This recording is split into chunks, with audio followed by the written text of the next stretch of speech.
If you're looking for the best AI coding assistant right now, you've probably come across Cursor, Windsurf, and Devin. So which one actually wins? Starting with Cursor, this is currently the favorite for many developers.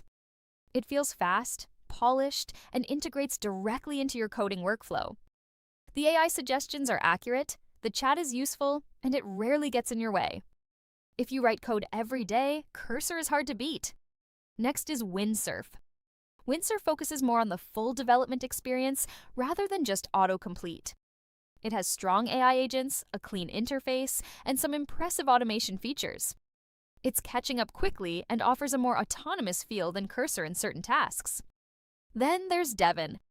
Devin is the most ambitious of the three because it's designed as a fully autonomous software engineer. The idea is amazing, but in practice, it's still not as reliable for everyday development as many people hoped. It can handle complex tasks, but results can be inconsistent.